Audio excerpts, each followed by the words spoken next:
Chris here, Keystone Lawn and Tree Care. Today, we're going to talk about 5 things to avoid when you're first getting started in your lawn care business. If you haven't figured it out yet, this channel is dedicated to helping folks who are just getting started in their new lawn care business. These tips can be used across many other industries, but we're going to focus on lawn care industry today because that's what I know and that's what I have the most experience in.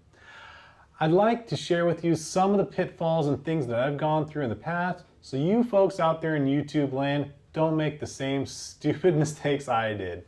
So without further ado, let's get into it. The number one thing to avoid is taking too many small projects that take away from your main focus, that being lawn mowing.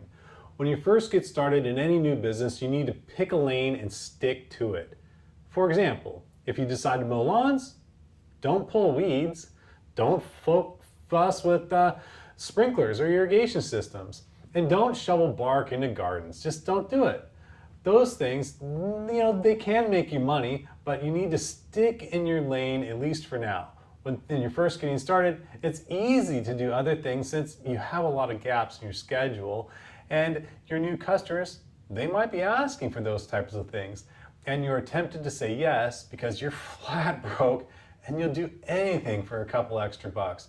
I understand, I've been there. When I was first getting started, I would do anything for a buck. I would pull weeds in gardens, replace broken sprinkler heads, shovel bark into garden beds. I even washed windows and cleaned roof gutters. Talk about getting out of your lane. What the heck does washing windows have to do with lawn mowing? Man, I was all over the place. I couldn't decide if I was going to be a handyman or a lawn mowing guy. So my advice to you is to pick a subject and stick to it. If you're a window washer, don't start mowing lawns, and vice versa. Stick to mowing lawns and build that customer base out. Yes, you will start expanding your lane as you get more established and more experience in doing other things, but when you're first getting started, stick to one thing, one specialty. I wasted a lot of time and money to do things when I first got started. I put in patio pavers and made beautiful patios. I shoveled tons and tons of decorative rock to make a beautiful Zen garden. I did major irrigation repair and much, much more. But all that time I was chasing dollars to make sense. I spent way too much time outside of my lane, not focusing on my bread and butter of lawn mowing. It's not to say that if you start doing lawn mowing, but you really have a knack for, say, installing patio stones and creating beautiful patios, then maybe you just pivot, over here and start doing that. But you're not going to do both things, especially when you're first getting started. As you grow, yes, you can get into that sort of thing.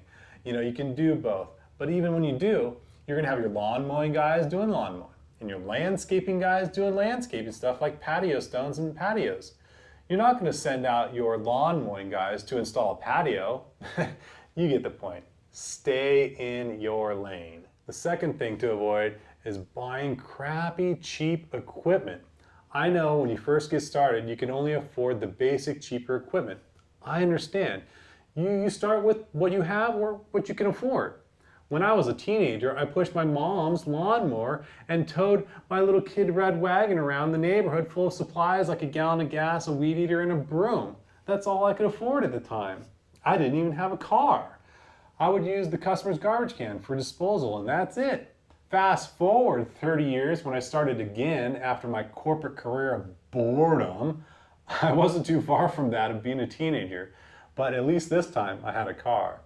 I started putting my lawnmower in the trunk of my car and a weed eater and a blower in the back seat. I still had to use the customer's garbage can because I didn't have a truck or a trailer. I used what was available to me at the time. So you can't go out and buy all the best stuff right off the bat because you simply can't afford it. But as you gain clients and you save your money, and you will have to invest into higher end commercial grade equipment. I went from the $200 Walmart special lawnmower to spending over $1,200 on a Toro commercial mower. That was a huge jump. But honestly, I didn't do that right away. I went through several $200 Walmart specials before I made the jump. At first, I couldn't justify spending $1,200 on a commercial mower when I could just buy 5 cheaper mowers at the same cost. Oh, well, after many breakdowns and pulling my hair out, I did finally buy a used commercial mower for $800. That was a lot of money. So I understand what it's like. You'll have to be diligent about saving a small portion of your profits for the first year until you can afford to invest in a good mower, weed eater, blower, truck, and trailer. Let's face it, you don't have mommy and daddy to give you a bunch of money to start a new business. In fact, you may be like me, flat broke, 2 little kids at home, rent or mortgage you're having trouble paying for.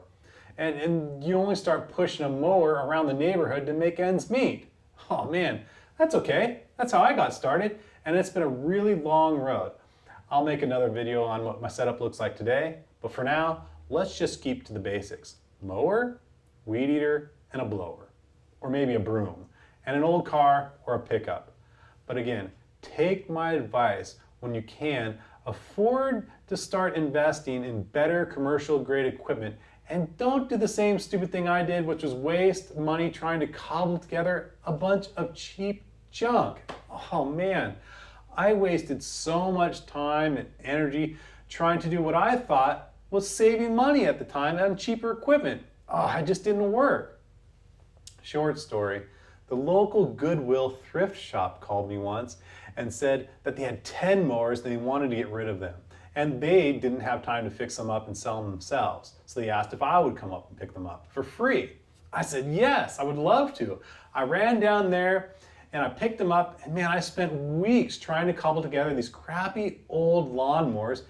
And in the end, I just got frustrated and took them to the scrap recycling yard and sold them from scrap for like 10 bucks. Oh man, I totally wasted my time and money chasing dollars to make sense. If you're getting anything out of this video, please take a second to like the video, subscribe, and leave a comment below. It goes a long way, and I'd really appreciate it. Thanks. The third thing is, don't think you can remember to do everything on your own without some sort of CRM or route management software. Even if it's just writing things down on a piece of paper, you've got to get your thoughts, ideas, customers, routes, and finances on a piece of paper, or better yet, into a computer program like QuickBooks or an Excel spreadsheet. When you first get started, it's tempting to fly by the seat of your pants and shoot from the hip, keeping everything up here in the old noggin. Don't do that. I've done that in the past. You know, my first year when I was first getting started, I was flying by the seat of my pants and it was going pretty good. You know, I didn't have that much to think about or worry about. But as things started to fall apart pretty quickly. After I got to be more than about 10 or so clients, I started to forget the new clients because it was out of my routine. I forgot clients and had to go back the next day, appearing like a total flake. Oh, I remember I lost several clients because of this. I was an idiot.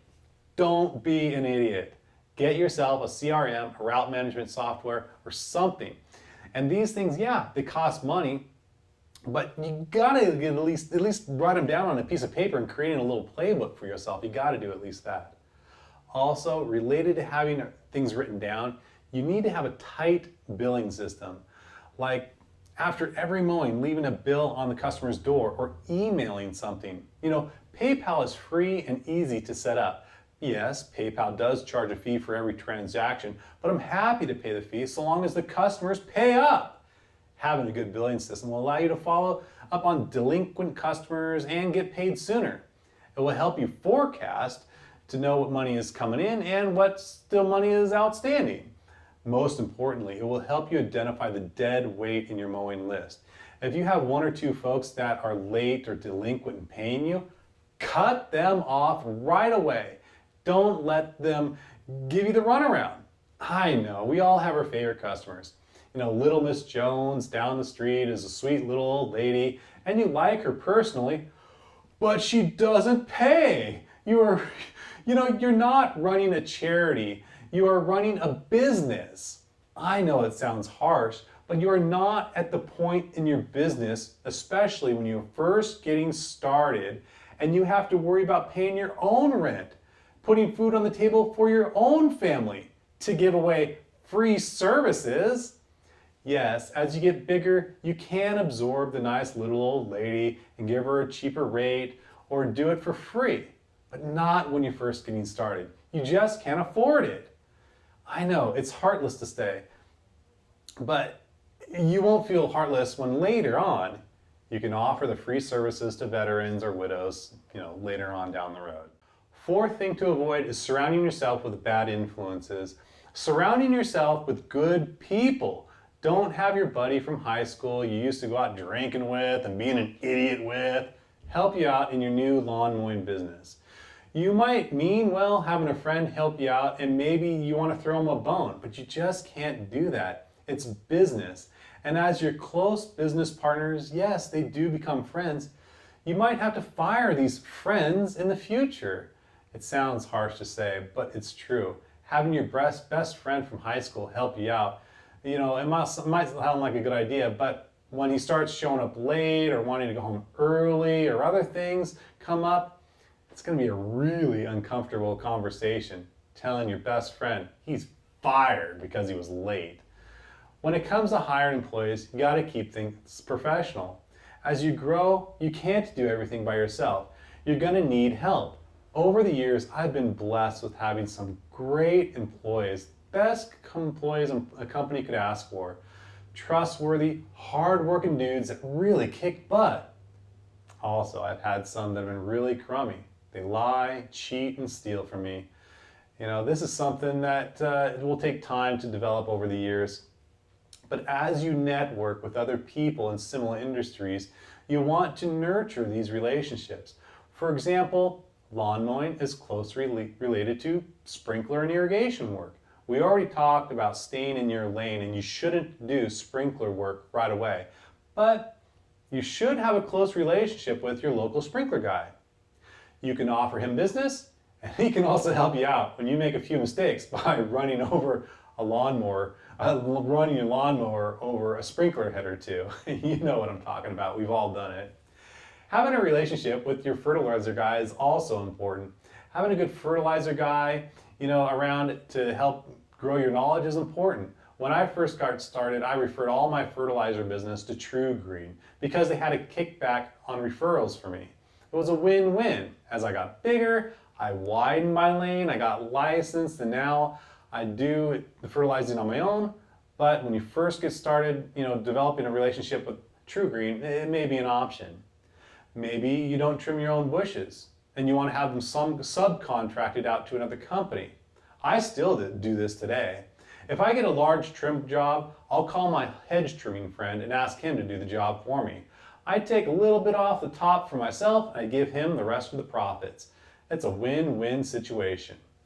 Maybe looking into getting yourself a mentor. An old man or somebody who used to do what you used to do. He can give you a lot of free advice. That's what I did. I happened to meet an old man that ran his own lawn mowing business in the past, and he mentored me, giving me a ton of free advice. You can't do it all by yourself, and surrounding yourself with good people is critical, especially when you're first getting started. Fifth and final thing is, don't be dishonest. You got to be honest and fair with people. You want to be known as honest and reliable, not as a crook. You need to get a business license, get bonded and insured, and do things above board. This is a huge thing. When you first get started, you might think, I only have a few clients, what could go wrong? Well, things go wrong all the time. I know insurance is expensive, and it feels like you pay a lot of money out in premiums for what feels like nothing, especially if nothing goes wrong in your first few years. You're tempted to think, who needs it? You need it. I had a small accident my second year in business that would have completely wiped me out financially if I didn't have insurance. It wasn't even really my fault, but the insurance folks of the affected homeowner sure thought it was my fault, and they came after me. Luckily, I had insurance, and I passed it off to my insurance guy, and he took care of everything, allowing me to continue my business as usual with a good lesson learned. I hope you've got something out of today's video. I want you to be successful and not make the same idiotic mistakes I made in the past. It's been a long, hard road for me, and let's hope it's not so hard for you. Following a little free advice might make the difference between success or failure.